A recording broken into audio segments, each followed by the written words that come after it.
ठीक है. So good morning everyone. Okay, so as वो mic muted है, I would assume that you all are responding to me and कुछ quiz हमारा जब बीच में आएगा, I would like you all to take participate in that quiz also. So to begin with, my name is Jyoti. I take care of placement support for all tele centers in North Zone. So this session has been exclusively designed. ये हमने सिर्फ इसीलिए discuss करके Anil sir से बात हो रही थी that we want a session for our students so that we can discuss some points and कुछ guidelines हम use कर सकते हैं thinking कि हमारे interviews के लिए हम अपने आप को कैसे prepare करें. तो थोड़ा सा इंटरेक्टिव सेशन करना है ये मुझे. सो पहले मैं ये जानना चाहती हूँ कि आप सब में से कितने ऐसे स्टूडेंट्स हैं जो पहले इंटरव्यू दे चुके हैं या फिर कोई इंटरव्यू का एक्सपीरियंस है.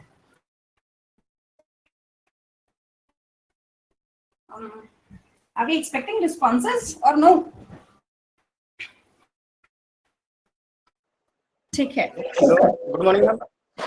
यस. जी मैम, मैंने इंटरव्यू दिया है. Very good. तो जब आपने इंटरव्यू दिया, आपका फर्स्ट एक्सपीरियंस कैसा था इंटरव्यू देने से पहले? How was your feeling? जी मैम, अच्छा था. क्वेश्चन जो भी पूछा गया था सबका मैंने जवाब दिया था, सही आंसर. इसमें कोई दिक्कत नहीं आई थी. बल्कि जितना हमें यहाँ पढ़ाया जाता है, उन्होंने जो पूछा था मैंने उससे अच्छा ही जवाब दिया था उनको. Very good. सो इंटरव्यू देने से पहले वाली फीलिंग और बाद वाली में क्या डिफरेंस है, अगर आप थोड़ा सा एलैबोरेट करके बता पाएंगे? इंटरव्यू देने से पहले मुझे लग रहा था कि कहीं ऐसा क्वेश्चन ना पूछ लें जिससे मैं जो है बता ना सकूं. लेकिन उन्होंने जब इंटरव्यू लेना शुरू किया तो मैंने एक एक का जवाब ऐसा दिया कि जो है उनको मतलब एहसास ही नहीं हुआ कि मैं एकदम फ्रेशर हूँ अभी. तो लगा कि मैं कहीं इंटरव्यू दे चुका हूँ, मतलब जो है कहीं जॉब कर चुका हूँ, ये इतना मुझे नॉलेज है, लेकिन मैं अभी फ्रेशर हूँ. वेरी गुड बच्चे. अब मैं जो कहना चाहती थी वो ये कि इंटरव्यू देने से पहले हम सबका फीलिंग वैसा ही होता है. बिकॉज क्या होता है कि हमें पता नहीं होता है कि इंटरव्यू देने से पहले कि क्या पूछा जाएगा. वो एक अननोन फेयर होता है हमें, वो नर्वसनेस होती है, वो डर होता है, वो टेंशन होती है इंटरव्यू देने से पहले. तो वो सब टेंशन हम कैसे खत्म कर सकते हैं? आपके केस का एग्जांपल लेके मैं आप बात कर रही हूँ आगे. जैसे क्या होता है कि हमने अगर प्रिपेयर बहुत अच्छे से किया है, हम पूरी तैयारी करी है, हमने पूरा तैयारी अच्छे से प्रैक्टिस करा है इंटरव्यू क्वेश्चंस को, और अपने पूरे टैली का जो भी आपने लर्न किया अपने सेंटर से, जो फैकल्टीज ने बताया उसको प्रैक्टिस किया है. अगर हम कॉन्फिडेंट हैं तो वो जो डर, वो जो नर्वसनेस है ना, वो थोड़ी देर के लिए होता है और आप ग्रेजुअली आप कॉन्फिडेंट फील करने लग जाते हो. वो नर्वसनेस हल्का सा, देखो वो मैंडेटरी है, वो होता ही है. आप कहीं जा रहे हो, आपको ट्रेन पकड़ना है, फ्लाइट पकड़नी है, बस पकड़नी है, तब भी थोड़ी सी होती है कि कहीं छूट ना जाए, हल्का सा लेट होते ही. ठीक है, लेकिन वो नेचुरल है. लेकिन जब आप प्रिपेयर होते हो अच्छे से तो हमारा कॉन्फिडेंस लेवल अलग लेवल पे होता है, वो अलग ही होता है. और हम इतने कॉन्फिडेंट होते हैं कि हम हर सवाल का अच्छे से जवाब देते हैं. हमें वो डर नहीं होता है क्योंकि हमने उसको प्रिपेयर किया है. वो जो टेंशन होती है, ज्यादा नर्वसनेस होती है, वो ज्यादा इसीलिए होती है, या फिर वो हम कॉन्फिडेंट फील इसलिए नहीं कर पाते क्योंकि हमें लगता है कि हमने ठीक से प्रिपेयर नहीं किया है. अरे कहीं ऐसा क्वेश्चन ना पूछ लें जो मैंने तैयार ही नहीं किया है, अरे वो टॉपिक नहीं आ जाना चाहिए जो मैंने मिस कर दिया, या फिर इसकी मैंने प्रैक्टिस नहीं करी, अगर ये पूछ लिया तो मैं क्या कहूंगा. रियल टेंशन ये होती है. तो इसी टेंशन से बचने के लिए हम अपने इंटरव्यूज के लिए हम अपने आप को पहले से प्रिपेयर कर लेते हैं. जिन्होंने इंटरव्यूज पहले कभी दिए हैं वो इस फीलिंग के साथ बिल्कुल अपने आप को थोड़ा सा रिलेट कर पाएंगे. जिन्होंने कभी नहीं दिया है उनके लिए एक अच्छा चांस है, उनको पता चल जाएगा पहले ही थोड़ा सा कि अच्छा इस तरह की चीजें होती हैं और किस तरीके से हम अपने डर से ओवरकम कर सकते हैं, कैसे हम अपनी नर्वसनेस को कम कर सकते हैं. इसीलिए हमने ये सेशन आज आपके लिए प्लान किया है, एक्सक्लूसिव सिर्फ अपने इंडिया एजुकेशन सेंटर के लिए, कि इंटरव्यू रेडीनेस, हम इंटरव्यूज के लिए कैसे रेडी हो सकते हैं. सो टू स्टार्ट विद, सबसे पहला ये चीज होती है हमारी प्रिपरेशन में, रेज्यूमे. सबसे पहली चीज, आप किसी भी इंटरव्यू में जाओगे तो पहली चीज जो उठाओगे वो है आपका रेज्यूमे. रेज्यूमे एक ऐसी चीज है जिसमें एक तरह से आपका पूरा समरी है, आपने अभी तक क्या लर्न किया, आपने क्या प्रिपेयर किया. यहाँ कुछ चीजें मैं पॉइंट्स हैं जो कुछ फोकस करना चाहूंगी। उस दिन मेरी अनिल सर के साथ बात हो रही थी, तो हमने कुछ कॉमन पॉइंट्स डिस्कस किए जो एक बहुत बड़ा पेन एरिया है हमारे लिए भी और स्टूडेंट्स के लिए भी और समटाइम्स एम्प्लॉयर्स के लिए भी जो इंटरव्यूज ले रहे हैं। क्योंकि ऐसा लगता है कि कई बार ना स्टूडेंट्स ज्यादा सीरियस नहीं होते हैं इंटरव्यू के लिए। हम लोग क्या करते हैं, हम लोग मतलब स्टूडेंट्स, मैं भी अपने आप को एक स्टूडेंट की तरह से ही बता रही हूँ कि जब मैं भी स्टूडेंट थी तो हम भी ऐसे ही करते थे, लेकिन अभी थोड़ा सा माहौल चेंज हो गया, अभी लोग प्रिपेयर्ड ज्यादा हैं। आपने देखा होगा हर चीज में कंपटीशन बहुत ज्यादा बढ़ गया है, तो उसको देखते हुए हमें अभी वो छोटी छोटी जो हमारी मिस्टेक्स थी उसको अवॉइड करना पड़ेगा, हमें अप टू डेट होना पड़ेगा, हमें मार्केट इंडस्ट्री जो है उसके लेवल पे आना पड़ेगा। उसमें हम क्या कर सकते हैं, सबसे पहली चीज हम साइबर कैफे जाके अपने रेज्यूमे बनवाना बंद कर सकते हैं। साइबर कैफेज आजकल नहीं है, आई रियली नो इट, लेकिन cyber cafe has been replaced by, हम कहीं भी जाते हैं प्रिंट आउट शॉप पे कि अच्छा एक काम करो, ये पुराना कोई रेज्यूमे है उसमें एडिट करो, मेरा नाम चेंज करो, पापा का नाम चेंज करो, कोर्स तो हमने साथ ही करा था, ग्रेजुएशन भी हमने साथ ही करा था, बाकी सब सेम छोड़ दो, बस ये 2-3 चीजें हैं वो चेंज कर दो और मेरा रेज्यूमे रेडी। तो जब कभी ऐसा होता है कि कुछ एक साथ 10 बच्चे कहीं इंटरव्यू पे जा रहे हैं या फिर कोई ड्राइव हो रही है, इंटरव्यू ड्राइव या कोई जॉब फेयर हो रहा है और किसी स्पेसिफिक सेंटर के या फिर कुछ एक ग्रुप ऑफ स्टूडेंट इकट्ठा जाता है इंटरव्यू देने, तो बहुत ज्यादा ये देखा गया है कि एक जो रेज्यूमे है उसकी सेम फोटोकॉपी सब लेके घूम रहे हैं, बस नाम ऊपर चेंज है। तो जो इंटरव्यू ले रहा है, जो एचआर है या जो एम्प्लॉयर है, क्या परसेप्शन उसका होगा या फिर क्या सोचेगा वो आप लोगों के बारे में कि यार ये पूरा ग्रुप एक जैसा रेज्यूमे उठा के ले आया है, बस नाम चेंज कर दिया है, मैं क्या नया देखूं, how would I make difference कि ये 3 बच्चे हैं या जो ये 10 बच्चे हैं इनमें से अलग कौन है based on the resume specifically. तो वो डिफरेंस आपको क्रिएट करना पड़ेगा। मेक श्योर कि आप अपना रेज्यूमे कहीं से कॉपी नहीं कर रहे, अपने दोस्त से भी नहीं। आप हमेशा उससे गाइडलाइंस ले सकते हैं, आप कुछ चीजें कॉपी कर सकते हैं कि आपने भी कुछ आइडियाज लिया, लेकिन एग्जैक्ट कॉपी आपके रेज्यूमे नहीं होने चाहिए, कभी नहीं होने चाहिए। हम हमेशा वही करते हैं। उसके बाद एक इम्पॉर्टेंट फैक्टर है इज्जत, रेस्पेक्ट। हम अपने रेज्यूमे को थोड़ी सी भी इज्जत नहीं देते। वो हमारा जो मार्कशीट है, वो जो डिग्री है, उसको फिर भी हम लैमिनेट करा के रखते हैं बहुत अच्छे से, खराब ना हो जाए, बहुत मेहनत से कमाई है। तो रेज्यूमे बेचारा क्योंकि चेंज होता रहता है इसलिए उसकी कोई अहमियत नहीं है। तो हम क्या करते हैं, पहला हमने जो मिस्टेक किया वो ये किया कि हमने किसी से भी कॉपी पेस्ट किया। दूसरा जो सबसे बड़ा मिस्टेक हमने किया कि हमने अपने रेज्यूमे को संभाल के ही नहीं रखा। बहुत ही इंसल्टिंग वे में, मैं कहूंगी बहुत ही इंसल्टिंग वे में, हम अपने रेज्यूमे को ऐसे फोल्ड करके पॉकेट में डाल लेते हैं, हम ऐसे यूं रोल करके उसको घुमाते रहते हैं कहीं पे, और जब इंटरव्यू पे जाते हैं और जब एम्प्लॉयर कहता है आपका रेज्यूमे, तो यूं स्टाइल से बहुत ही कॉन्फिडेंस के साथ अपने पीछे की पॉकेट से या फिर अपने रोल किए हुए उस रोल में से एक ऐसा निकाल के देते हैं कि लो। फिर वो एम्प्लॉयर बेचारा 2 मिनट तो सोचता ही रहता है कि क्या है, और फिर उसको सीधा करने की कोशिश करता है। This shows how much you respect that job offer, how much you respect your career, because your resume is basically एक important document है, जितना important document आपके लिए आपकी मार्कशीट या कोई और डॉक्यूमेंट है, जैसे सर्टिफिकेट है। तो मैं ये नहीं कह रही कि अपने रेज्यूमे को लैमिनेट करा के रखो, बट मैं क्या कह रही हूँ कि आप थोड़ा सा खर्चा, बहुत ही माइन्यूट सा खर्चा, लैमिनेशन जितना ही, 20, 30, 40 रुपए का एक बहुत बेसिक सा फोल्डर आता है, उस फोल्डर के अंदर आप अपने रेज्यूमे को रखिए। अपना रेज्यूमे आप खुद बनाइए। अपना रेज्यूमे जब आप बना रहे हैं तो मेक श्योर उसमें स्पेलिंग मिस्टेक्स नहीं है। आप अपने रेज्यूमे में सारे डिटेल्स अच्छे से मेंशन कर रहे हैं। मेरे पास अभी मैं दिखा नहीं, मतलब it is not good to show you किसी और का रेज्यूमे बिकॉज अच्छा नहीं लगता है, बट एक आइडिया मैं दे रही हूँ कि बहुत लोग क्या करते हैं, हम सिर्फ ये मेंशन करते हैं ग्रेजुएट फ्रॉम एबीसी यूनिवर्सिटी, खत्म। उस एक लाइन में आपने 3 साल में जो पढ़ा वो खत्म कर दिया। फिर एक आधी सी लाइन और लिखेंगे, गुड टैली, एमएस ऑफिस, और पता नहीं क्या क्या नॉलेज, और ये एक और लाइन में आपने अपना बाकी सारे सर्टिफिकेशन और अपना प्रोफेशनल क्वालिफिकेशन वो भी खत्म कर दिया। और फिर उसमें कहीं से भी यहाँ वहां से कॉपी पेस्ट करके 4-4 पैराग्राफ बना के आपने करियर ऑब्जेक्टिव डाल दिया, एम डाल दिया, क्योंकि वो कॉपी पेस्टेड है, बट जो एक्चुअल चीज है वो आपने ऐड ही नहीं की।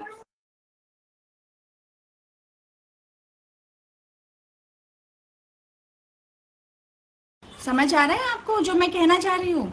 तो प्लीज थोड़ा सा सीरियस होके अपने रेज्यूमे पे थोड़ा ध्यान दें। कुछ चीजें जो आप रेज्यूमे में ऐड कर सकते हैं और आज ही अपने रेज्यूमे को चेक करके अपडेट कर सकते हैं, वो सबसे पहले स्पेलिंग मिस्टेक्स नहीं होनी चाहिए आपके रेज्यूमे में। दूसरा, आपका रेज्यूमे फॉर्मेट दूसरों से अलग होना चाहिए। अगर फिर भी किसी लिहाज से सिमिलर है तो उसमें जो कंटेंट है वो बिल्कुल डिफरेंट होना चाहिए। थर्ड पॉइंट, आपका जो एजुकेशनल क्वालिफिकेशन है दैट हैज टू बी एक प्रॉपर अच्छे से एक्सेल फॉर्मेट में, कुछ एक टेबल फॉर्मेट में होना चाहिए, जहां पे आप अच्छे से लिख रहे हो कि किस ईयर में आपने कौन सा क्वालिफिकेशन किया है, किस ईयर में आपने ग्रेजुएशन पोस्ट ग्रेजुएशन की है, क्या परसेंटेज हैं। अगर बहुत अच्छे हैं आप प्लीज हाईलाइट कीजिए, लेकिन बाई चांस अगर कम है, आप उसको हाईलाइट नहीं करना चाहते, आप उसको हाइड कर सकते हो, कोई प्रॉब्लम नहीं है, मत मेंशन कीजिए परसेंटेज, लेकिन जरूर मेंशन कीजिए कि उसमें आपने क्या किया है। जैसे कुछ लोग लिखते हैं बीए, तो बीए में क्या किया, आपके क्या सब्जेक्ट्स थे, बीकॉम में क्या किया आपने, तो थोड़ा सा एलैबोरेट करें कि आपने क्या पढ़ा है, ग्रेजुएशन में क्या किया है, आपकी क्या एक्स्ट्रा क्वालिफिकेशंस हैं, और स्पेशली आपकी प्रोफेशनल क्वालिफिकेशंस को बहुत अच्छे से हाईलाइट करके लिखिए। जैसे आपका टैली सर्टिफिकेशन, टैली सर्टिफिकेशन कोई छोटी क्वालिफिकेशन नहीं है जिसको आप सिर्फ एक लाइन में और एक वर्ड में कहीं खत्म कर दो कि बस टैली प्राइम लिख दिया तो मतलब बस क्या। टैली प्राइम लिखने का मतलब ये भी है कि मैंने टैली प्राइम लिखा हुआ कहीं देखा है। टैली प्राइम का मतलब ये भी एज्यूम कर सकता है कि आप एक्सपर्ट हो टैली प्राइम के, तो वो मेरी सोच पर डिपेंड करता है कि मैं उस वर्ड से क्या निकालूंगी, but it has to be your explanation कि आपको क्या अच्छे से आता है और आपने क्या क्या लर्न किया है। तो जब आप प्रोफेशनल कॉलम के अंडर डालोगे, प्रोफेशनल क्वालिफिकेशन के अंडर पे जब ये सब पॉइंट्स डालेंगे, प्लीज मेंशन आपका प्रॉपर सर्टिफिकेशन जो आपने किया है। For example tally professional, tally comprehensive course और certification course from India education Ayodhya, पूरा अपना सेंटर का नाम, किस ईयर में किया है, कितने मंथ का वो कोर्स था, फिर उसके नीचे बुलेट पॉइंट्स में आप लिखिए कि उस कोर्स का कंटेंट क्या है।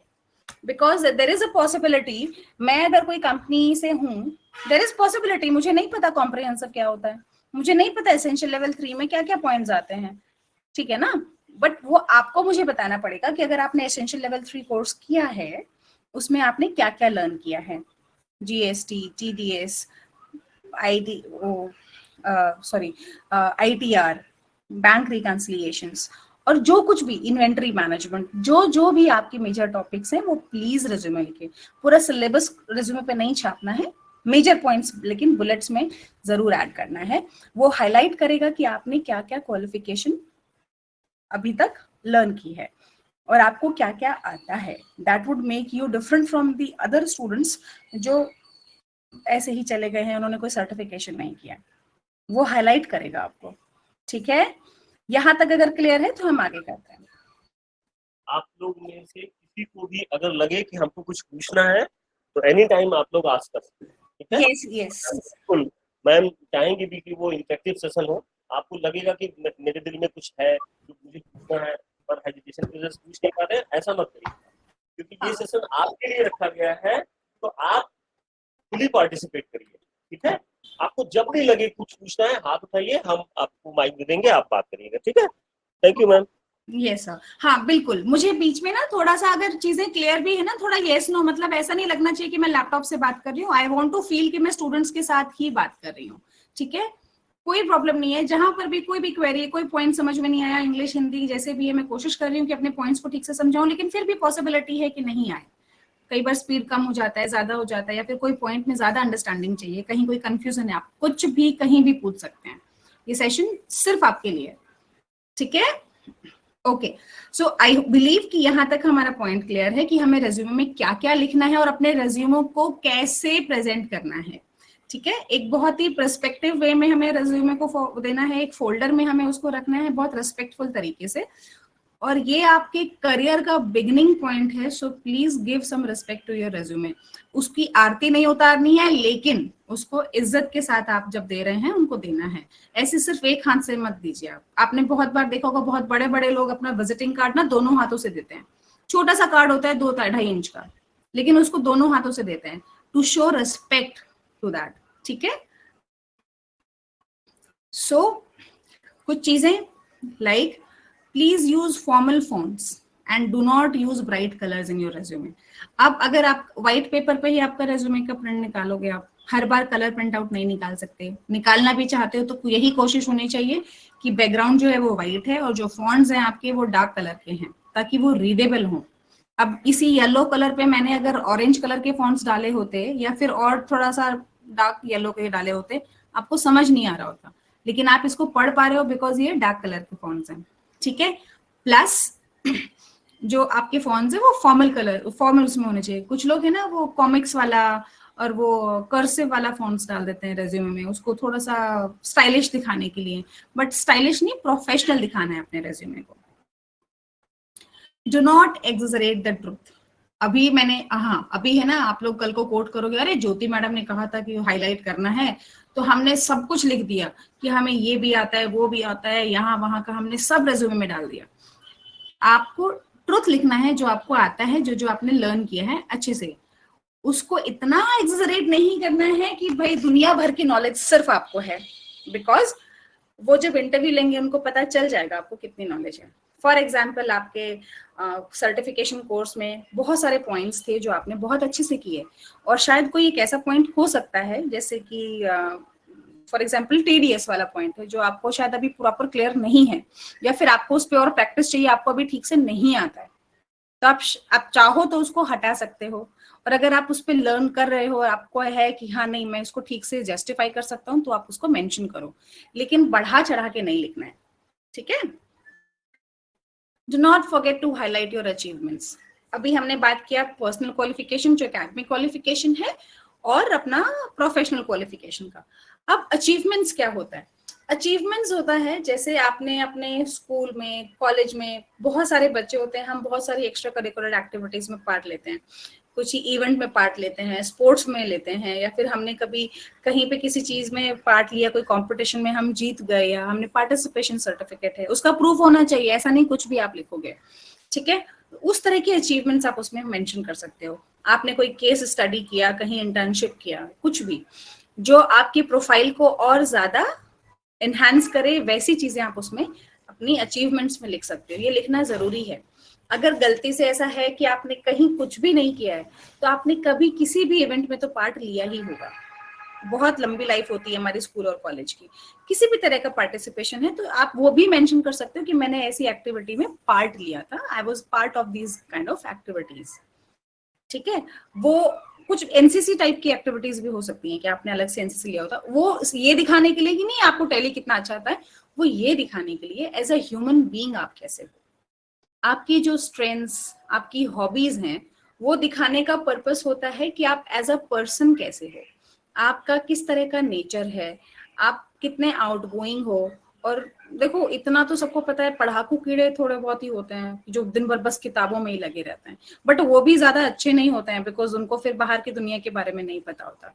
What a company is looking for is somebody जिसको चारों तरफ इंटरेक्टिव है, उसकी बाकी चीजों में भी इंटरेस्ट है, सो दैट क्योंकि कंपनी है, आपकी टीम्स भी होंगी, आपको दूसरों के साथ मिलके काम भी करना पड़ेगा, आपको बाहर जाना भी पड़ेगा, पॉसिबिलिटीज हैं, आपको दूसरों के साथ इंटरेक्शन ही ज्यादा करना पड़े।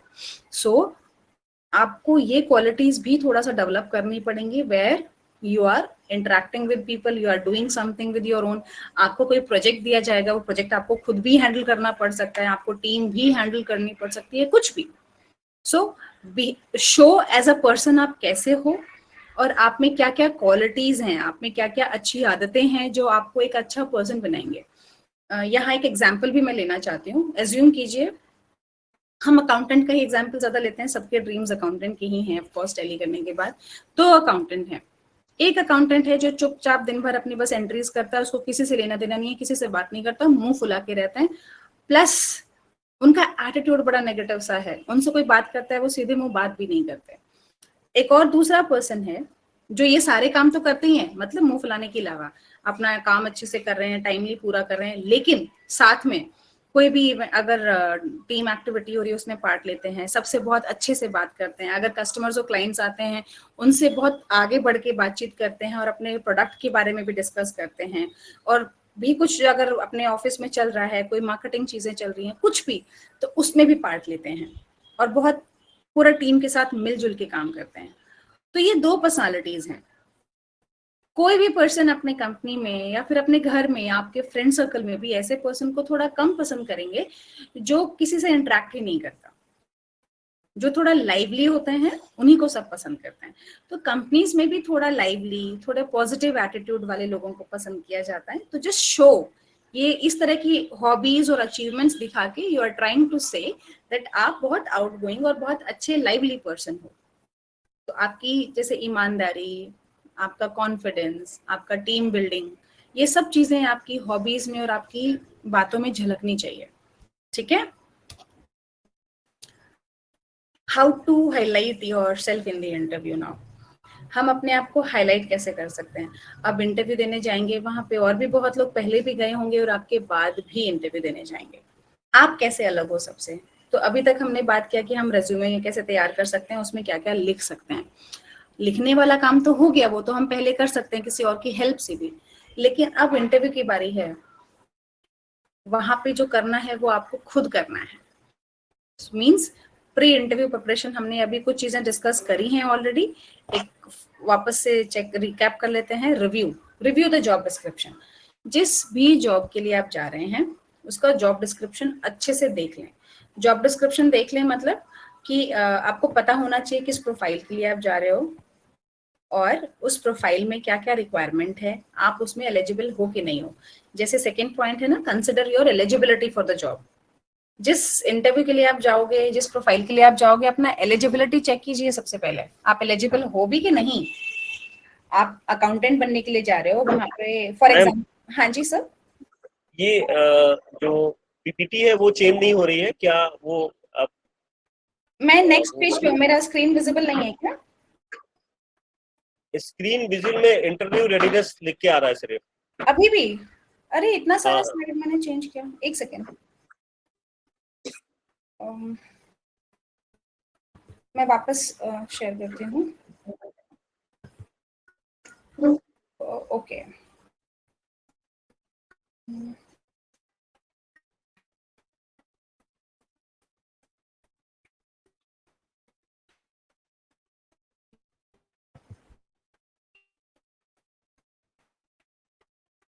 प्लीज कंफर्म अगर ये दिखता है तो। अभी विजिबल है तो yes ma'am. Okay. Yes ma'am. मैं वापस जाके एक बार स्लाइड्स दिखाऊं या फिर हम कंटिन्यू करें, कैसे?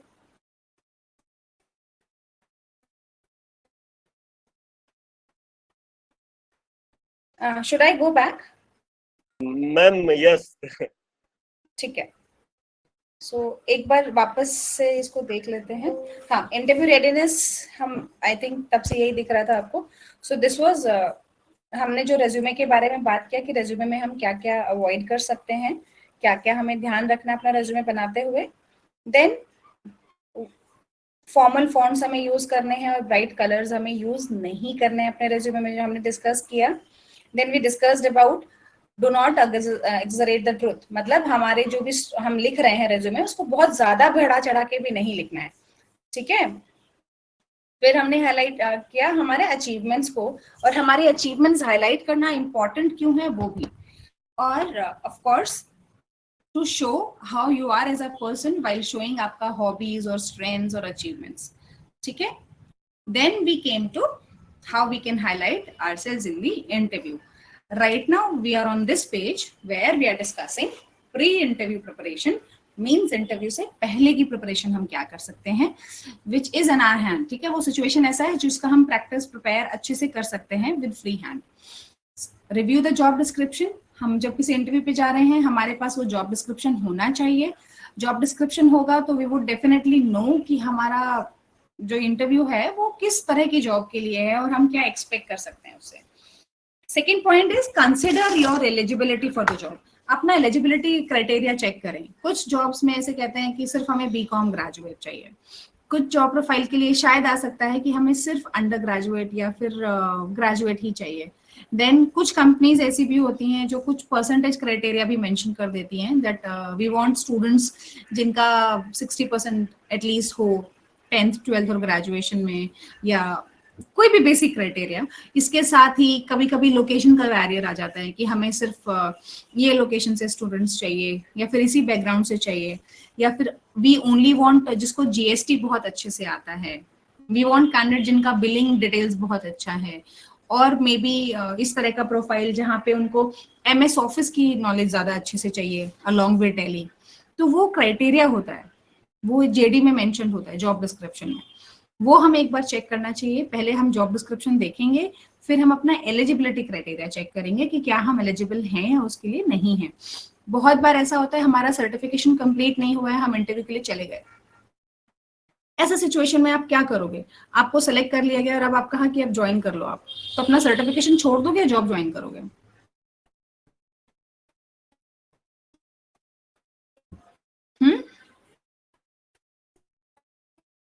मानो आप कहीं जॉब के लिए गए और आपका सिलेक्शन हो गया, तो आप अपना सर्टिफिकेशन पूरा करोगे या बीच में ही छोड़ दोगे? कोई आंसर करना चाहेगा इस क्वेश्चन को?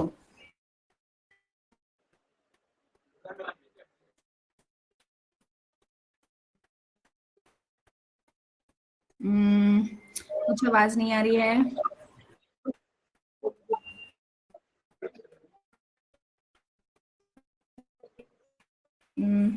ठीक है, कोई बात नहीं, मुझे नहीं समझ आ रहा कोई कह रहा था। ओके, आगे चलते हैं। ऐसे सिचुएशन में हम क्या कर सकते हैं? सबसे पहला, जब तक हमारा सर्टिफिकेशन कंप्लीट नहीं हुआ है, आई विल एडवाइज कि हम मॉक इंटरव्यू से ही प्रैक्टिस करें, इंटरव्यूज नहीं दें। लेकिन अगर हम फिर भी इंटरव्यूज देके देखना चाहते हैं कि हम कहाँ स्टैंड कर रहे हैं या फिर क्या भी चल रहा है, आप दे सकते हो। और इनकेस अगर आप सेलेक्ट हो जाते हो तो आपके पास दो ऑप्शंस हैं। पहला, यू मेक दैट चॉइस कि मेरे को ये सर्टिफिकेशन कंप्लीट करना है 100%, और आप कंपनी को बोलें थोड़ा सा एडजस्टमेंट के लिए कि थोड़ा टाइमिंग या फ्लेक्सिबिलिटी हो, या फिर सेंटर के साथ फ्लेक्सिबिलिटी हो कि आप सैटरडे संडे या फिर सिर्फ संडे को या फिर किसी भी तरीके से अपना सर्टिफिकेशन कंप्लीट करें। The thing what I want to say here is, certification बीच में नहीं छोड़ना चाहिए। रीजन बीइंग, जो करंट जॉब है वो शायद अभी कुछ एक बेसिक रिक्वायरमेंट से आपका शायद काम चल जाएगा, लेकिन आगे जब कुछ आगे बढ़ोगे, ग्रोथ करोगे या प्रमोशन होगा या किसी दूसरी कंपनी में स्विच करोगे, तो पॉसिबिलिटी है कि वो सारी चीजें पूछी जाएं जो शायद आपने सर्टिफिकेशन में छोड़ दी, और उसके बाद आपके पास मौका नहीं होगा वापस जाके वो सर्टिफिकेशन कंप्लीट करने का, बिकॉज आप ऑलरेडी अपना अभी करियर में स्टार्ट कर चुके हो। वो कम बैक करना थोड़ा मुश्किल हो जाता है। सो आई विल एडवाइज कि पहले हम अपना सर्टिफिकेशन और ग्रेजुएशन कंप्लीट करें, और अगर साथ के साथ हम कोई जॉब या इंटर्नशिप कर भी रहे हैं तो मेक श्योर कि आपका सर्टिफिकेशन और आपकी एजुकेशनल क्वालिफिकेशन साथ के साथ चल रही है और वो कंप्लीट हो रही है, उसको छोड़ना नहीं है कभी भी।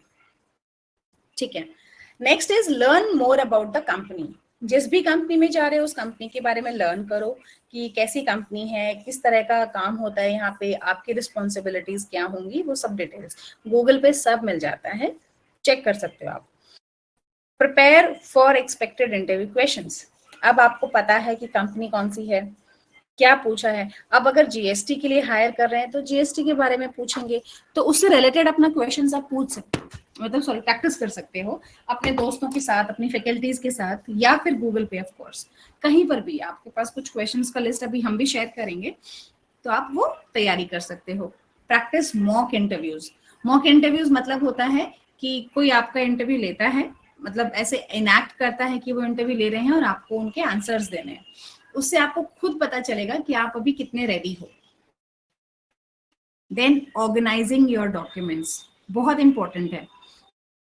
अगर आपको कल जाना है इंटरव्यू पे तो आज ही उसको सेट कर लें। ऐसा नहीं हो कि इंटरव्यू जाने से 15 मिनट पहले आप ये चेक कर रहे हो कि आपके पास आधार कार्ड है कि नहीं है, कहाँ रखा हुआ है, रेज्यूमे का अपडेटेड कॉपी है कि नहीं है, और सिर्फ एक कॉपी है या 2 कॉपी है, उसमें कुछ चीजें आपने अपडेट की हैं या नहीं है, वो सब। Update your social media profile. Update social media माने फेसबुक नहीं, लिंक्डइन से है आजकल। लिंक्डइन पे मतलब जितना भी प्रोफेशनल कम्युनिकेशन होता है वो लिंक्डइन के थ्रू या फिर ऐसे प्रोफाइल्स के थ्रू होता है। और जब हमारा करियर स्टार्ट हो जाता है तो वी ट्राई टू क्रिएट अपना लिंक्डइन प्रोफाइल, जहाँ पे वो पूरा लिखा होता है कि आप किस किस कंपनी में काम कर चुके हो, किस किस पोजीशन पे, आपका क्या क्या कनेक्ट है, आपकी कितनी अच्छी बॉन्डिंग्स हैं, आपकी क्या टीम बिल्डिंग है बेसिकली। तो वो भी आप अपना अपडेट कर सकते हो। अगर बना हुआ है और नहीं बना हुआ है तो आप बना सकते हो at least. And make your travel arrangements. कितने बजे पहुंचना है, कहाँ पहुंचना है, कोशिश करें हम टाइम से पहुंचे, और वो सब पहले से डिसाइड करें कि इंटरव्यू कितनी दूर है और आप कैसे जाओगे वहां पे, और अगर जाओगे तो कैसे पहुंचोगे, वो सारी चीजें। और इन दिनों तो बारिश भी बहुत ज्यादा हो रही है, तो अगर इन दिनों कोई इंटरव्यू है तो प्लीज वो एक्स्ट्रा केयरफुल रहना आप ये सब चीजों के लिए, ठीक है। और इसके साथ ही प्लीज जब आप इंटरव्यू देने जाएंगे आप पहले से चेक करें कि वो कंपनी कितनी दूर है। वो हमारा पहले ही पॉइंट में आ जाता है, सॉरी थर्ड पॉइंट में, लर्न अबाउट द कंपनी। देखो कितना दूर है, उसके बाद पहले ये फाइनल कर लो कि आप डेली वहां पे जा सकते हो कि नहीं जा सकते हो। बहुत बार ऐसा होता है कि बच्चे इंटरव्यू देने गए, सेलेक्ट भी हो जाते हैं, फिर बाद में उनको सोचते हैं अच्छा यहाँ तो डेली आना पड़ेगा, मैं कैसे जाऊंगा डेली। फिर बोलते हैं कि सर दूर बहुत है, हम नहीं पाएंगे जॉब के लिए। इस तरह से आपने क्या किया, आपने अपना खुद का समय बर्बाद किया, कंपनी का भी समय बर्बाद किया। तो ऐसे नेगेटिव इम्पैक्ट्स नहीं लेके आने चाहिए, ठीक है। सो हमें हमेशा वो चीज पहले देखनी है कि आपको वहां जाना है या नहीं जाना है। सारी चीजें चेक करने के बाद मेक श्योर कि अगर सिलेक्शन होता है तो you are joining that place. अभी है ड्यूरिंग द इंटरव्यू। अब इंटरव्यू आपका स्टार्ट हो गया, आप पहुंच गए हो और आप वहां आ गए। तो सबसे पहले अभी इंटरव्यू है तो ड्रेस अप इन फॉर्मल्स। आप जब जा रहे हो अपना फॉर्मल्स कैरी करोगे and carry your confidence. Confidence अपना जेब में डाल के लेके जाना है, कोई सामान मतलब दुकान से लेके आते हैं ऐसा होता है कॉन्फिडेंस, ठीक है। वो कब आएगा, जब आपने प्रिपरेशन अच्छे से करी है, आपने मॉक इंटरव्यू प्रैक्टिस अच्छे से करा है, वो अपने आप आ जाएगा, ठीक है। Then introduce yourself properly. सबसे पहला क्वेश्चन होता है इंट्रोड्यूस योरसेल्फ। उसको बहुत अच्छे से आपको करना है। Think before considering your answer. आप कुछ क्वेश्चंस हो रहे हैं, आप वहां चले गए, लेकिन जब क्वेश्चन का आंसर दे रहे हैं, हम कई बार क्या होता है हड़बड़ाहट में या जल्दी में या ओवर कॉन्फिडेंस में हम सोच ही नहीं पाते कि क्या पूछा है, और हम बस धड़ाधड़ जवाब देते रहते हैं। तो द रीजन इज हमें पहले सुनना चाहिए ठीक से, लिसन केयरफुली कि वो पूछा क्या गया है, फिर आप अपना आंसर कर दीजिए। लेकिन इतना भी इंतजार मत कीजिए सुनने का कि आप बस सोच ही रहे हो और इंटरव्यू के लगे कि आप सो गए हो, ठीक है। Show respect and be humble. जो इंटरव्यू ले रहे हैं they are those good people who are giving you an opportunity to start your career। तो उसके लिए आप थोड़ा सा रेस्पेक्टफुल हो सकते हो, थोड़ा हम्बल भी हो सकते हो please. This is good, this shows कि आप कितने पॉजिटिव हो और कितने अच्छे स्टूडेंट हो कि आप में इतने रेस्पेक्ट और हम्बलनेस है।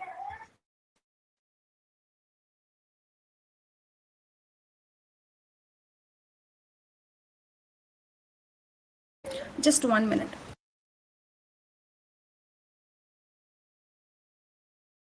जब तक मैम टाइम ले रही हैं, मैं आपको फिर कह रहा हूँ कि आपको जहाँ पे लगे कुछ हमको बातचीत करनी चाहिए, कुछ पूछना चाहिए मैम से, तो आप जरूर पूछ सकते हो, ठीक है।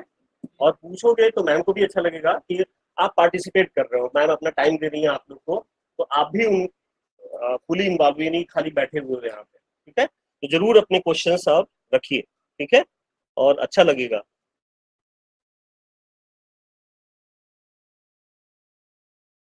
जी थैंक यू सर। थोड़ा पानी पीना था बस मुझे बीच में। जी सो यहाँ तक हमें समझ आया कि हमें रेस्पेक्ट दिखाना है, सब कुछ है। Now last 3 points are really important. सबसे पहले ask considered question about the organisation you are applying to. ये चीज ऐसा होता है जैसे अभी सर ने जो कहा ना, ऑलमोस्ट लाइक दैट, जैसे मैं सेशन ले रही हूँ, ठीक है, वैसे जैसे इंटरव्यू ले रहे हैं, आप बस जो पूछा जा रहा है उसका जवाब दे रहे हो। आप कुछ और नया नहीं पूछ रहे हो या फिर आप अपना इंटरेस्ट नहीं दिखा रहे हो। आप अपना इंटरेस्ट कैसे दिखा सकते हो? Asking question back. ऐसा नहीं कि हमें कौन बनेगा करोड़पति खेलना है और वहां से ऐसे पूछते हैं अच्छा सर ये बताओ जरा, हमें उनसे जीके वाले सवाल नहीं पूछने। बट हम क्या पूछ सकते हैं, हम शायद इस तरह से कुछ क्वेश्चन पूछ सकते हैं कि सर अच्छा अगर ज्वाइनिंग होगी मेरा टाइमिंग क्या होगा, सर इसमें क्या क्या रिस्पॉन्सिबिलिटीज हैं, सर क्या क्या काम रहेगा इस प्रोफाइल पे, मेरी रिपोर्टिंग किसको होगी, या कुछ भी जो आपके रेलेवेंट है उस प्रोफाइल से है, आपको लगे कि मैं इस कंपनी के बारे में या इसके और इसके कितने ऑफिसेज हैं, कहाँ कहाँ पर है, कुछ इस तरह के क्वेश्चंस आप पूछ सकते हो। वो पूछने से क्या होता है, वो ऐसा फील आता है that you are equally interested. आप बस यहाँ तैयार होके आ नहीं गए हो इंटरव्यू देने के लिए, आप सच में इंटरेस्टेड हो इस इंटरव्यू में और इस जॉब को ज्वाइन करने में। जैसे कि अभी सर ने कहा, मैं क्वेश्चन अभी यहाँ पे मैं अभी बोले जा रही हूँ, अगर आप लोग रिस्पॉन्ड नहीं करते हो या फिर कोई क्वेश्चंस नहीं पूछते हो, मैं ये नहीं कह रही कि पूछना कंपलसरी है, बट एक जस्ट एक परसेप्शन जाता है कि शायद या तो कुछ समझ नहीं आया और आप पूछ नहीं रहे हो, या फिर शायद आपका इंटरेस्ट नहीं है। अगर कोई कुछ भी बेसिक सा क्वेश्चन है, फिर आपको लगता है कि थोड़ा बहुत कुछ पूछना चाहते हो, आप पूछ सकते हो। उससे ये जाता है कि इंटरेक्टिव है पहला, दूसरा आपका इंटरेस्ट लेवल पता चलता है कि दोनों तरफ से कम्युनिकेशन हो रहा है। Interviews are never just one way communication, ये हमेशा टू वे कम्युनिकेशन है। तो सिर्फ जो पूछा गया उसका जवाब ना देके थोड़ा सा basics about the profile, about role, और हाँ प्लीज सैलरी मत पूछने बैठ जाना पहले ही। अच्छा ये बताओ सर, इंटरव्यू के सवाल तो पूछ लिया आपने, सैलरी कितना दोगे, इस तरह के कोई क्वेश्चन नहीं पूछे जाएंगे। बहुत simple basic about your profile and the company only. और प्लीज अगर कोई ढंग का क्वेश्चन नहीं है तो मत ही पूछना, नेगेटिव इम्पैक्ट क्रिएट करने से तो बेटर है हम नहीं पूछें। लेकिन अगर कुछ अच्छा जेन्युइन जस्टिफाइंग क्वेश्चन है तो आप पूछिए, that would give create a positive impact. ठीक है, be honest and concise. Honest and concise मतलब कुछ इतने बड़े बड़े फड़े नहीं मारने हैं हमें इंटरव्यू में जो आपको पता चले कि बाद में दिक्कत करेगा। क्योंकि जैसे ही आप झूठ बोलोगे, इंटरव्यूअर हैं उनका दिन भर का काम यही है, डेली 100 बच्चे आते होंगे इंटरव्यू देने, वो तुरंत पकड़ लेंगे या आपने यहाँ तो इंटरव्यू में झूठ बोला है। और दूसरा एक और चीज बहुत बार, हाँ जी सर, स्क्रीन फिर से अपडेट नहीं हो रही है, आपने स्लाइड चेंज किया होगा, ग्रीन स्लाइड पे है। हाँ एक सेकेंड में वापस करते हैं, क्यों नहीं हो रहा है ये चेंज, ये हर बार, एक सेकेंड।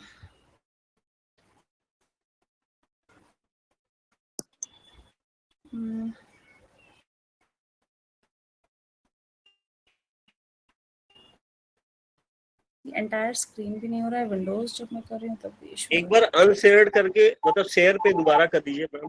हाँ मैं वही कर रही हूँ सर, एक सेकेंड प्लीज कंफर्म जब आ रहा हो। ये दिख रहा है अभी? Yes ma'am, yes. ओके। सो हम बात कर रहे थे कि हमें अपने जो इंटरव्यू के क्वेश्चंस के आंसर्स हैं वो कैसे देने हैं। इसमें I also wanted to add कि कई बार हम क्या होता है ना कि थोड़े बड़े बड़े झूठ बोलाते हैं, फेंक आते हैं कि अरे सर मुझे ये भी आता है, हाँ हाँ sir I handle this this this सब। तो क्या होगा मैम जी कोई पूछना चाह रहा है, मैं 1 मिनट होल्ड। हाँ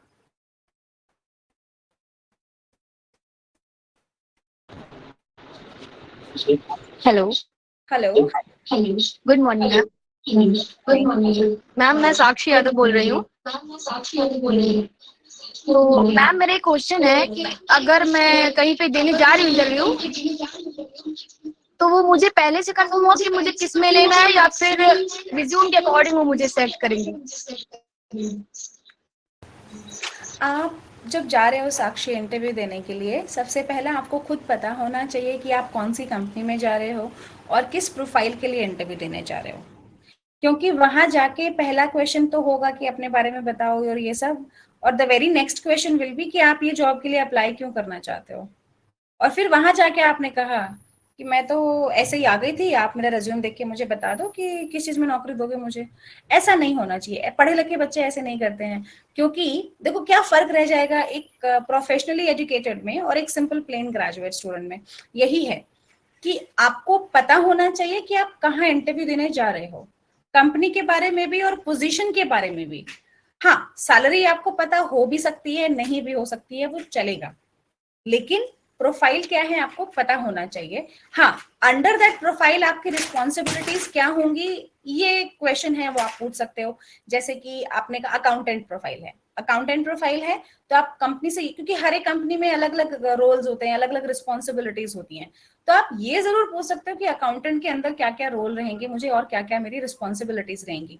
लेकिन आप ये नहीं एक्सपेक्ट कर सकते कि आप इंटरव्यू को रेज्यूमे दे दो और बोलो कि सर जो भी रोल है, जो भी प्रोफाइल है, इस रेज्यूमे के हिसाब से मुझे दे दो। ऐसा तो ये हो गया मतलब कि आपने अपने आप को प्रेजेंट किया, बोला जो भी नौकरी है वो दे दो। उसके पास रिसेप्शन की होगी, उसके पास हाउसकीपिंग की भी हो सकती है, उसके पास सीईओ की भी पोजीशन है। But first you have to make choice, आप किसके लिए अप्लाई करना चाहते हो।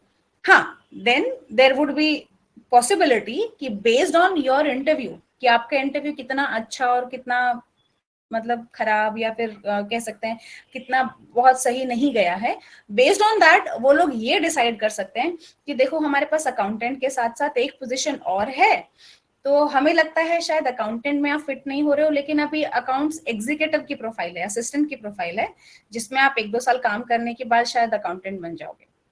तो ये पॉसिबिलिटी है, लेकिन वो है इंटरव्यू के बाद। बट आपको बेसिक आइडिया होना चाहिए कि कंपनी क्या है, कहां पर है, क्या आपकी प्रोफाइल या पोजीशन होगी, उसके अंदर रिस्पॉन्सिबिलिटीज आपको इंटरव्यूअर बता देंगे। आई होप आपको समझ आया जो मैं कहना चाह रही थी। साक्षी, आपको समझ आया बच्चे? थैंक यू बोले ma'am. Okay, so I hope this is clear. So इसीलिए हम बार बार बात कर रहे हैं कि यू शुड नो कि आप कहाँ जा रहे हो, क्योंकि बहुत वियर्ड सिचुएशन हो जाता है जब आप बस कहीं चले गए इंटरव्यू के लिए और उन्होंने पूछा हाँ जी बताइए आप किसके लिए अप्लाई कर रहे हो या कहाँ से आए हो, और आप फिर आंसर दे रहे हो वो अनिल सर ने बोला था इंटरव्यू देने के लिए, हम आ गए, या फिर मेरी एक दोस्त आ रही थी तो मैं भी साथ में आ गई, या फिर मुझे किसी ने बताया था या मैंने नोटिस बोर्ड पे देखा था। ऐसा नहीं होना चाहिए कि आप वहां पे सरप्राइज विजिट के लिए गए हो। इट शुड बी कि आप अपने होशो आवाज में उस कंपनी में उस प्रोफाइल के लिए जा रहे हो इंटरव्यू पे। क्योंकि बहुत बार क्योंकि देखो हमेशा सिर्फ अकाउंटेंट प्रोफाइल नहीं होगी, अलग प्रोफाइल भी होती है, डेटा एंट्री भी होती है, एमएस ऑफिस की भी होती है, टेली सपोर्ट प्रोफाइल भी होती है, कुछ प्रोफाइल्स अलग हटके भी होती हैं, सेल्स मार्केटिंग होती है, बैकएंड होती है, सपोर्ट प्रोफाइल होती है, बहुत कुछ होती है, अलग अलग प्रोफाइल्स होती हैं, और आप पैसे ही चले जाएंगे तो प्रॉब्लम हो जाएगी। सो थोड़ा सा ये देखकर कि आप कहाँ अप्लाई कर रहे हो, किस पोजीशन के लिए अप्लाई कर रहे हो, आपको पता होना चाहिए।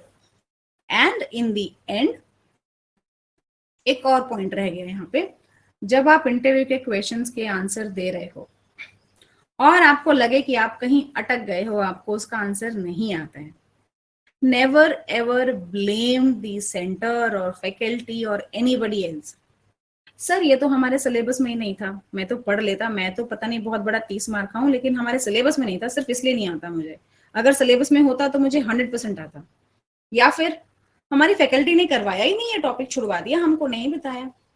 सो बच्चे, I want to tell you, you are grown up, और अगर आप करियर स्टार्ट करने के लिए जा रहे हो तो you are mature enough to understand कि अगर कोई पॉइंट रह भी गया है या फिर कवर नहीं भी हुआ है, या फिर अगर हुआ है लेकिन आप ब्लेम कर रहे हो, तो this is something which is not to be suppose to tell in the interview. ये हम इंटरव्यू में किसी को ब्लेम करने के लिए नहीं जा रहे हैं, वहां पे हम ये बताएंगे कि for some reason I could not learn about this topic but I will learn, मैं सीख लूंगा, मैं किसी रीजन की वजह से सीख नहीं पाया। किसी को ब्लेम नहीं करते हैं कभी भी, उससे क्या है आप ही का इंप्रेशन नेगेटिव जाएगा, बिकॉज उनको भी पता है कि अगर कोई चीज आपके टॉपिक में है या पढ़ाया गया है या नहीं भी पढ़ाया गया है तो आप बाहर से सीख लो। हम 3-3, 4-4, 10-10 घंटे रील्स देखने में गूगल पे यहाँ वहाँ वेस्ट करते हैं, अपनी स्टडीज के बारे में पढ़ो, जो पढ़ा रहे हैं क्लासेस में यहाँ पे स्कूल में थोड़ा सा उसके रिलेटेड कुछ और पढ़ो, बहुत सारी चीजें अवेलेबल हैं बाहर भी, ठीक है। So never blame somebody for anything, and in the end smile, make an eye contact and show a positive body language. Positive body language कैसे दिखाते हैं? ऐसे हाथ पे हाथ रख के बैठ जाना, पैर के ऊपर पैर रख के बैठना, और ऐसे चप्पलें ऐसे रगड़ते हुए फर्श पे चलना, और इंटरव्यू के रूम में ऐसे ही घुस जाना बिना पूछे, और जाते हुए थैंक यू नहीं बोलना। ये सारी कौन सी बॉडी लैंग्वेज है? पॉजिटिव और नेगेटिव? अगर सुना है मुझे तो बताएंगे जल्दी। Negative. Yes, these all are negative. मतलब ये सब तो बिल्कुल नहीं करना है। चेयर पे पसर जाना, आई नो कि यूपी से है तो आप समझोगे इसका मतलब पसर जाना क्या होता है। मतलब चेयर पे फैल जाना, बिल्कुल ठीक से नहीं बैठना, ठीक है। तो ये सब चीजें नहीं करना है। थोड़ा कॉन्फिडेंट और जस्ट कैरी और बॉडी, ऐसा नहीं लगना चाहिए कि बस आप घसीट रहे हो अपनी बॉडी को। ठीक से, अच्छे से, कॉन्फिडेंट होके, सीधे होके चलना है, ठीक है। बहुत सारे लोगों को तो चलना भी नहीं आता है बच्चे, ऐसे चप्पलें को, जूतों को ऐसे रगड़ के चलते हैं, ऐसे अजीब सी आवाज आती है, इरिटेटिंग लगती हैं। और आप कितना भी अच्छा परफॉर्म करो इंटरव्यू में, ये छोटी छोटी चीजें अगर इरिटेट कर जाती है ना, तो फिर वो आपका परफॉर्मेंस खराब हो जाता है इंटरव्यू में।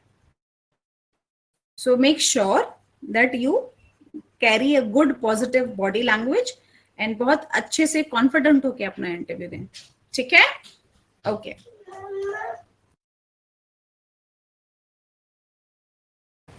okay, so just tell me if my screen is visible, अगली वाली।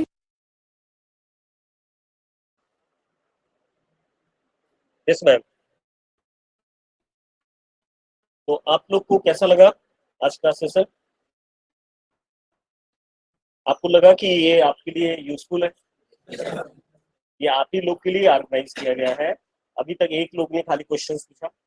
अगर अभी भी आपके पास टाइम है, मैम के जाने से पहले, इससे पहले मैम जो है आपकी स्क्रीन से हट जाए, आप लोग अपने क्वेश्चंस पूछ सकते हैं, ठीक है।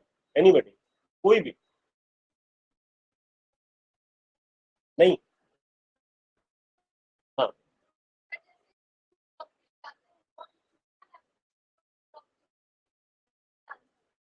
हाँ मैम, इनका क्वेश्चन, आपको अपनी कंपनी में जॉब क्यों दूं?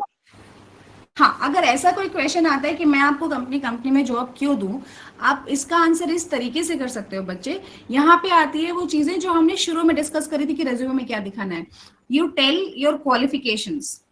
फॉर एग्जाम्पल, जैसे आप बता सकते हो कि sir I am a BCom graduate and मैंने टेली सर्टिफिकेशन में ये सब पॉइंट्स लर्न किए हैं, मुझे ये सब बहुत अच्छे से आता है, मैंने इनमें लर्न करने में अपने सेंटर से ये सब इतना प्रैक्टिस टाइम निकाला है।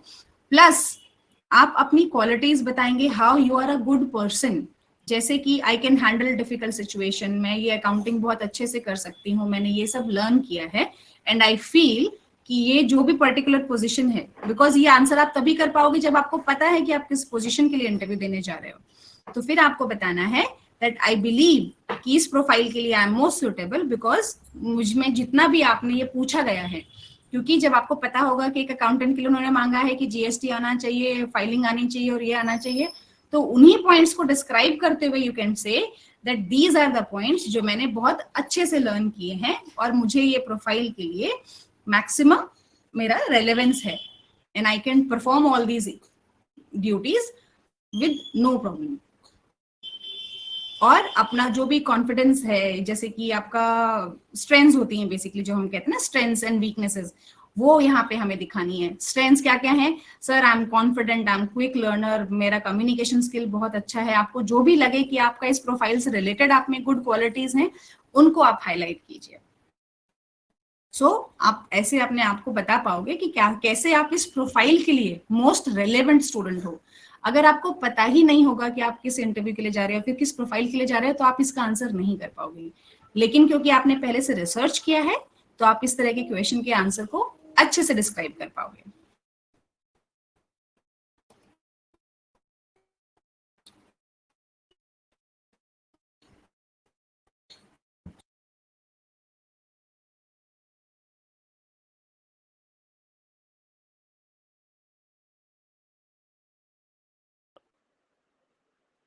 इंटरव्यू ले रहे हो तो ये पूछते कि आप सैलरी क्या एक्सेप्ट करते हो। जो इंटरव्यू ले रहा होता है मैम, वो पूछता है आप सैलरी कितनी एक्सपेक्ट कर रहे हो। हेलो हेलो, मेरी आवाज आ रही है? मैं जब से शायद, हाँ मैम, हाँ मैम। हाँ। सो मैं ऐसा कह रही हूँ कि आप जब इंटरव्यू के लिए जा रहे हो, आपको कितनी सैलरी चाहिए? कुछ बच्चे ऐसे बोलते हैं, सर मुझे 40,000 चाहिए, रहना और खाना और आने जाने का खर्चा भी चाहिए। आप बताओ ये ठीक है आपके लिए? थोड़ा ज्यादा लग रहा है ना, या कम लग रहा है? देखो क्या होता है शुरू में फॉर अ फ्रेशर स्टूडेंट, बाद में तो क्या होता है, it is always based on your last salary, जो आपको लास्ट सैलरी उस पर हाइक मिलती है, ठीक है, या फिर जो भी लास्ट पोजीशन थी आपके प्रमोशन के बेसिस पे। ये क्वेश्चन पूछा जाता है फ्रेशर से ही, बिकॉज फ्रेशर के टाइम पे हमें पता नहीं होता है कि कितना सैलरी मांगना चाहिए। And to be honest we should not ask for salary. मैं ये नहीं कह रही हम फ्री में काम करेंगे, लेकिन यहाँ पे दो तरीके से हम आंसर कर सकते हैं, डिप्लोमेटिकली एंड प्रैक्टिकली। प्रैक्टिकली आप देखें तो you should always say sir whatever salary the organisation is giving for this role, जो भी सैलरी आपकी कंपनी ने सोचा है कि इस प्रोफाइल के लिए है, आई एम ओके, क्योंकि अभी मैं फ्रेशर हूं और मुझे अभी लर्न करना है, अभी मुझे एक्सपीरियंस गेन करना है, अभी तो मेरा सीखने का समय है, तो मुझे सैलरी जो भी आप कंपनी देगी I am okay with that. तो ऐसा कोई नंबर नहीं है जो मैं कह रहा हूँ। प्लस प्रैक्टिकली आप क्या कर सकते हो, बिकॉज आप जब इंटरव्यू देने जाओगे आपको एक हल्का सा आइडिया होता है कि वहां पे क्या सैलरी दे रहे हैं। इनकेस नहीं भी है तो वो आपको खुद ही बताएंगे कि ये क्या सैलरी है इस प्रोफाइल के लिए, ठीक है, वो आपको एक ब्रैकेट देते हैं। कभी कभी ऐसा होता है कि कुछ कंपनीज करती हैं कि बहुत ही कम सैलरी एकदम से बोल देंगे कि भाई 4,000 5,000, जो कि सही नहीं है, जो कि ऑफ कोर्स नहीं है। तो उस वक्त आपको एक नेगेटिव रिस्पॉन्स ना देते हुए आप ये कह सकते हो कि ठीक है sir, I will think and will come back to you, मैं सोच के आपको जवाब देता हूँ। आपको एकदम से वहां पे अपफ्रंटली मना नहीं करना है, इंटरव्यू में मना नहीं करना है, ठीक है। तो इस तरह के क्वेश्चंस के आंसर हम थोड़ा सा डिप्लोमेटिक तरीके से देना है। पहले कोशिश करें कि आप कोई फिगर ना दें। कुछ बच्चे हैं जो मैंने पहले आंसर दिया, कुछ बच्चे हैं ऐसे बोलते हैं हमें 30,000 चाहिए, हमें 40 चाहिए, हमें रहना खाना चाहिए, मुझे आने जाने का भी चाहिए। देखो इतना सब नहीं होता है, थोड़ी सैलरीज जो होती हैं हमेशा एक ब्रैकेट सी होती है हर एक कंपनी का, 10-12,000 से 15,000, 18,000, 20,000, 25,000, डिपेंड करता है कि कंपनी कैसी है, डिपेंड करता है कि कंपनी में प्रोफाइल क्या है और उस प्रोफाइल के लिए कंपनी ने क्या डिसाइड किया है। कुछ कंपनी सेम प्रोफाइल के लिए 25 भी देती हैं, 25,000, कुछ कंपनी सेम प्रोफाइल के लिए 12,000 भी देती हैं। उसमें डिफरेंस क्या होता है, वर्क प्रेशर का। जो शायद 25,000 दे रहे हैं उसमें उनकी अलग चीजें मांगते हैं। इट इज एग्जैक्टली लाइक कि हम फोन खरीदने जाते हैं, एक आईफोन आप लेंगे उसकी प्राइसिंग ज्यादा होती है, ब्रांड वैल्यू मतलब कंपनी का ब्रांड वैल्यू, देन उसका कुछ क्वालिटीज कुछ फीचर्स उसमें ऐसे हैं जो अलग हैं, ठीक है। तो वैसा ही होता है। तो जब कंपनीज हायर करती हैं they also see extra ordinary, अगर आप में क्वालिटीज हैं बहुत अच्छी हैं तो वो डेफिनेटली कंपनी खुद ही आपको बहुत अच्छा सैलरी ऑफर करेगी। बहुत रेयर चांस में होता है कि कंपनी कुछ भी सैलरी बहुत कम ऐसा देती है जिसपे ज्वाइन करना संभव नहीं है, जो कि आप बाद में मना कर सकते हो। But it is always advised कि आप अपनी तरफ से कोई एक फिगर ना दो। बहुत बार है, पॉसिबल है कि कंपनी शायद 15 ऑफर करना चाहती है, आप 12 ही बोल दो फिर वो 12 पे ही सेट कर जाएंगे। बहुत कम होता है बट मेरे साथ हो चुका है ऐसा, तो मैं आपको अपने आउट ऑफ एक्सपीरियंस बता रही हूँ। लेकिन हो सकता है कि भाई आपने 22-25 बता दिया और कंपनी शायद 18 तक ही दे रही है, तो शायद कई बार इसलिए भी रिजेक्ट कर देते हैं, सोचते हैं कि इसके एक्सपेक्टेशन तो ज्यादा है, हम तो कम देना चाहते हैं, तो वो फिर प्रोफाइल रिजेक्ट हो जाती है। तो इट इज ऑलवेज एडवाइज्ड कि आप कहें कि जो कंपनी प्रोफाइल पे दे रही है सैलरी आई एम ओके, क्योंकि मैं अभी फ्रेशर हूँ, मुझे सीखना है। फिर जब कंपनी आपको जो भी सैलरी बताए फिर आप उस पर अपना डिसीजन ले सकते हो कि आपको वो सैलरी पे ज्वाइन करना है या नहीं करना है। और आपकी स्क्रीन पे अभी कुछ टैली के इंटरव्यू क्वेश्चंस हैं, टेक्निकल क्वेश्चन, जिस तरह के क्वेश्चंस इंटरव्यूज में पूछे जाते हैं, इसका स्क्रीनशॉट ले सकते हो आप लोग और इस तरह के कुछ क्वेश्चंस के आंसर्स आप प्रिपेयर कर सकते हो। ये क्वेश्चंस कुछ हमने प्रिपेयर किए थे कि आप लोग प्रैक्टिस के लिए, मॉक इंटरव्यू के लिए ऐसे क्वेश्चंस तैयार कर सकते हो, ठीक है। और कोई क्वेरीज अगर आपकी हैं तो प्लीज शेयर।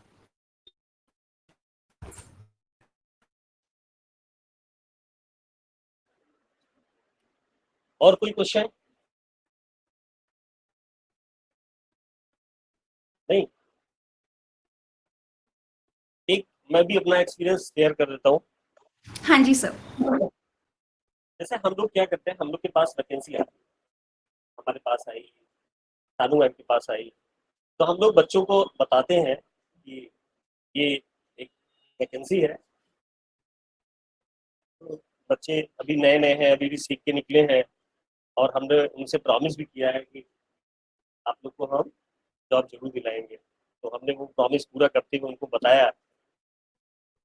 वो बच्चा तुरंत पलट के बोलता है कितना मिलेगा, तुरंत पूछता है कितनी सैलरी मिलेगी। वो कभी ये नहीं बताता कि वो क्या कर सकता है। आप जहां गए हो या जाओगे वहां आप करोगे क्या या क्या कर सकते हो, वो ये नहीं बताता। वो ये पूछता है कि कितनी सैलरी मिलेगी, पहले उसको सैलरी बता दो। आपके पास क्या एबिलिटी है, क्या क्वालिटी है, और कौन देगा जॉब। मैं तो नहीं दे रहा हूँ ना, कहाँ से आपको मिलने वाली है, जहाँ पे आप काम करने जा रहे हो। मैं तो एक सिर्फ आपको बता रहा हूँ कि भाई ये जॉब है। आप वहां पे जाओगे तो जो जो मैम ने बताया उस हिसाब से आप तैयारी करके जाओ, उस हिसाब से वहां पे बातचीत करो, उस हिसाब से प्रोफाइल देखो, फिर वहां पे जाकर के सैलरी की बात करो। अब हम ही लोग से क्या करते हो, हम ही लोग से पूछते कितना मिलेगा, अभी हम कैसे बता सकते हैं, है ना। हो सकता है वो 20 दे रहा हो, हम आपको 10 बताए भाग जाओ, या 10 पे तो काम ही नहीं करना। वो पता चला वहां आप जाते हो और आप बात करते हो सकता है आपको 20 मिल जाता है ना।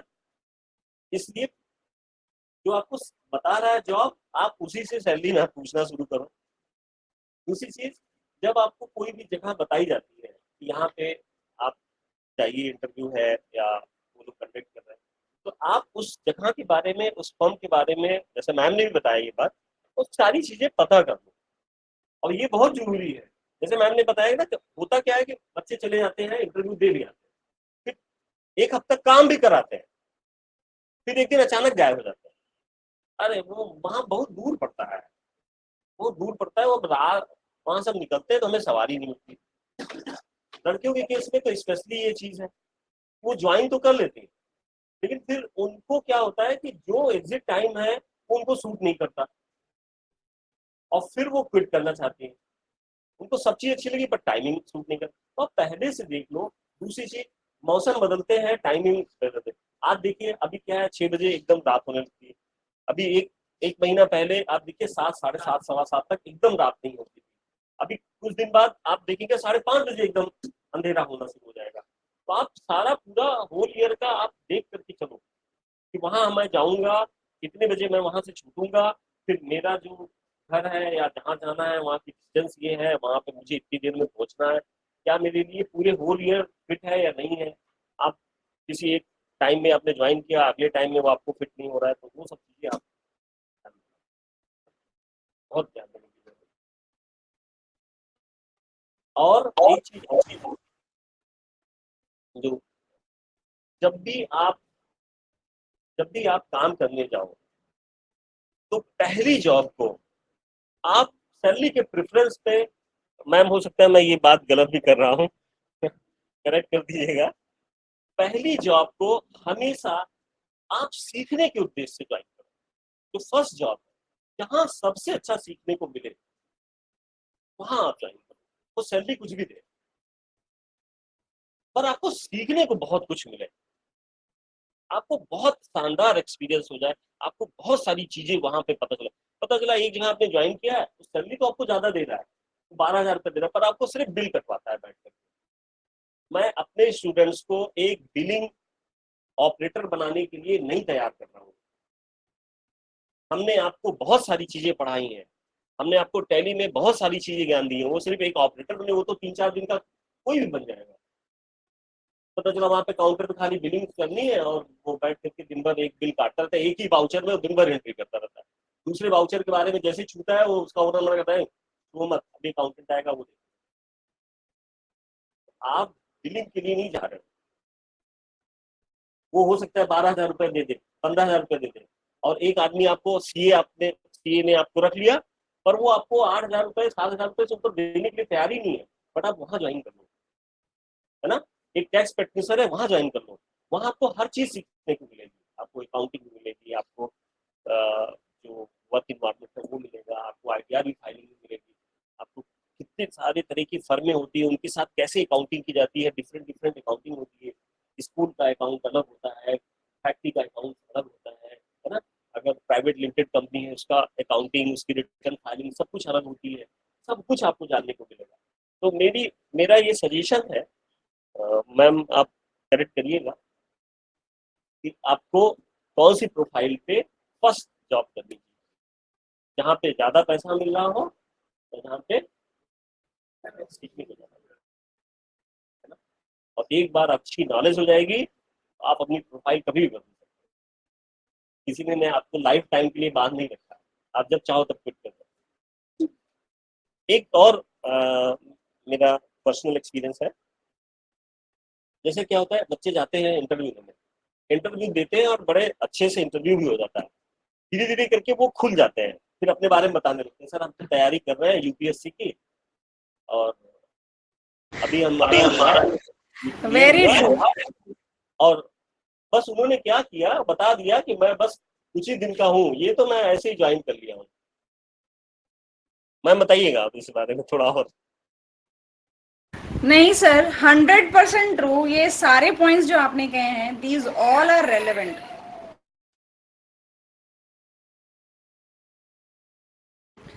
आप वहाँ पे ज्वाइन हो जाते हैं। हाँ मैम आप बताइए। नहीं सर, वही स्टूडेंट्स ना ये नहीं सोचते, या आप ये सोचो ना, वो कंपनी अगर उस प्रोफाइल के लिए हायर कर रही है, वो 4 दिन के लिए हायर थोड़ी ना कर रही है, उनको तो वो लॉन्ग टर्म पे वो पर्सन चाहिए। और फिर पता है, बहुत बार जो सर ने सारे पॉइंट्स कहे, all are valid and honest. अगर हम सैलरी की बात करें, बच्चा हमेशा ना 1-2 हजार सैलरी दिखेगा, 2-2 महीने में स्विच कर लेता है। बच्चे, आपका करियर खराब होता है उससे। आप 2-2, 3-3 महीने का एक्सपीरियंस कहाँ दिखाओगे? और फिर वो प्रोफाइल की बात, वो 100% ट्रू, 200% ट्रू। आपने बिलिंग किया एक जगह बैठ के, उसने आपको 15,000 भी दे दिए, लेकिन वो 15,000 1 साल, 2 साल, 3 साल, कब तक सफिशिएंट है आपके लिए? बिकॉज वो तो बिलिंग के लिए 15 ही देगा, 3 साल बाद भी 15 ही देगा। तो वो 3 साल के बाद आप सोचिए आप कहाँ होगे। You will be at a position जहां पे आपको सिर्फ बिलिंग का एक्सपीरियंस और 15,000 सैलरी ही है। Plus there are high possibilities कि जिन्होंने सीए के साथ कम सैलरी में ज्वाइन किया है, बट कहीं सीए के अंदर कुछ अच्छा काम सीख रहे हैं, अब उनको चारों तरफ का एक्सपीरियंस है, उसे जीएसटी फाइल करनी आती है, आईटीआर फाइल करना आता है, और 50 तरह के काम आते हैं। तो देर इज हाई पॉसिबिलिटी कि वो आपका डबल ट्रिपल सैलरी पे 3 साल के बाद आपके सामने खड़े हैं और बता रहे हैं कि देखो मुझे ये सब आता है और मेरा सैलरी आज ये है।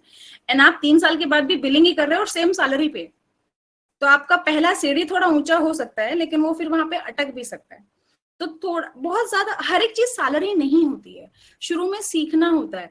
अभी तो इनफैक्ट जब सैलरी के लिए क्वेश्चन पूछा, I wanted to tell you कि it is never about the salary in the beginning, it is about कि आप कहाँ क्या सीखोगे।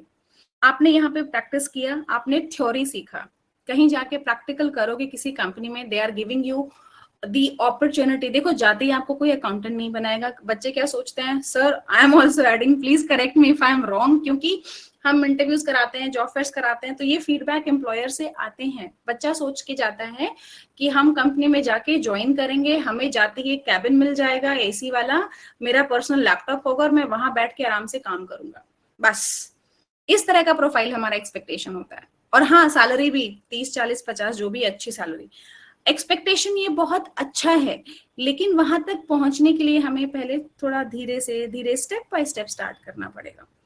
जाते ही हमें कोई कंपनी का ओनर नहीं बना देगा, कंपनी ज्वाइन करते ही हमें कोई अकाउंट्स मैनेजर नहीं बना देगा। Because to be honest, initially आप क्या ऑफर कर रहे हो? आप 4 एंट्रीज में तो कहीं अटक जाते हो। आपसे कुछ चीजें वो इंटरव्यू में पूछेंगे, कई बार ऐसा होता है कि हम 4 क्वेश्चन बता के 6ठे क्वेश्चन पे हम अटक जाते हैं, हम नहीं बता पाते हैं। तो इंटरव्यू तो वही देखकर वही पूछता है आपसे। एंड एक जो मोबाइल का एग्जांपल दिया, everybody have their own value, so this is basically what skill set you have, आपका क्या स्किल सेट है, बेस्ड ऑन दैट कंपनी आपको सैलरी देती है। आप देखिए, कोई बच्चा है, अगर हम गवर्नमेंट एग्जाम्स की बात कर लो, आप सी लेवल डी लेवल का जॉब क्वालिफाई करोगे तो उसी टाइप का सैलरी होगा। आप यूपीएससी आईपीएस अगर क्लियर करोगे तो उसका सैलरी होगा, उसका पोजीशन होगा। The same goes in interviews also, ये भी प्राइवेट है और यहाँ तो कोई रिजर्वेशन सिस्टम भी नहीं है। This is very practical. आप जाओ, इंटरव्यू दो, जितना आता है, जो स्किल सेट है, बेस्ड ऑन दैट सैलरी लो। कुछ टाइम के बाद एक्सपीरियंस हो जाएगा, आपका सैलरी रिवाइज हो जाएगा based on the industry standards. Private तो बहुत ही न्यूट्रल है, private sector.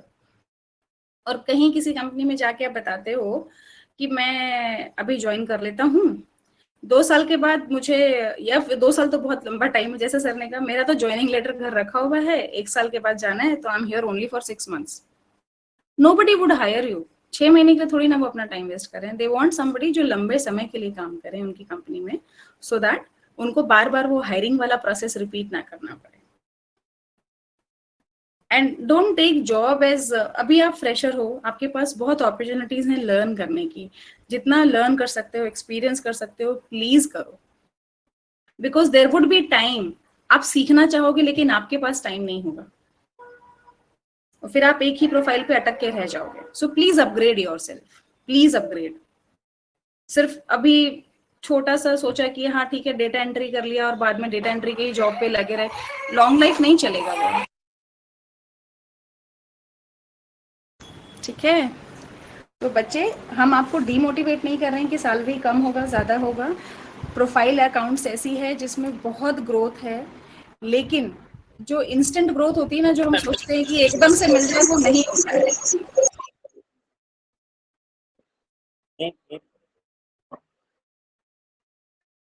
Thank you so much, आपने हमें अपना समय दिया और बहुत कुछ सीखने को मिला हमें आपसे। तो बस मैं भी यही कहना चाहूंगी कि आपने जो दिया है वो मैं अज्यूम कर रही हूँ, उसको मैं अपने अंदर उसको सुधारूंगी और करने की कोशिश करूंगी बेटर से better. Thank you so much ma'am.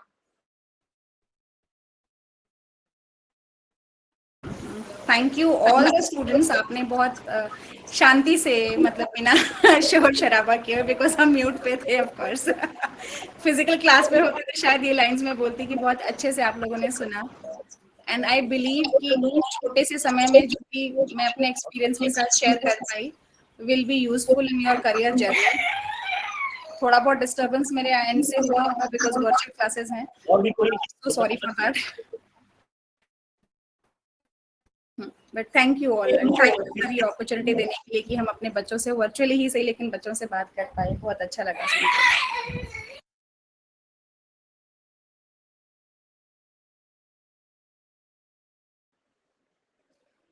Thank you ma'am. मैं अपने सभी स्टूडेंट्स की तरफ से आपको बहुत बहुत धन्यवाद देता हूँ। आपने अपना मतलब कीमती समय निकाला और अपने हमारे बच्चों को बहुत अच्छे से गाइड किया, और ये आप लोग को भी अच्छा लगा होगा। और आप लोग को जो भी मैम ने बताया है सिर्फ सुन करके, है ना, इस कान से सुन के उस कान से निकालना नहीं, ये सारी चीजें आपको क्या करना है, फॉलो भी करना है।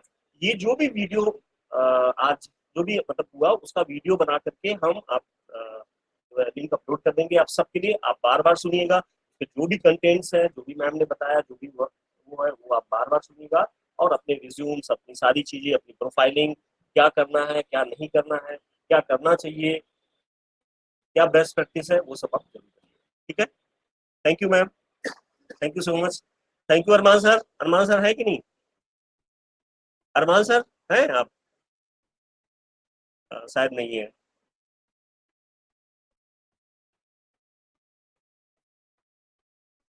आपकी आवाज नहीं आ रही मैम। अरे यार, सॉरी, मेरी आवाज, मैं म्यूट पे ही बोल जी। Thank you so much everybody, and all the best in your career journey. आप लोग बहुत अच्छा करें, बहुत पैसा कमाएं, बहुत अच्छी जगह पे जाएं, ऊंची पोस्ट पे जाएं, सब जगह पे, लेकिन स्टेप बाय स्टेप, हर एक चीज का स्टेप बाय स्टेप है ना। तो please prepare your self for the best, give your best, and good luck in your career journey. Thank you so much Anil sir, आपने ये मौका दिया मुझे।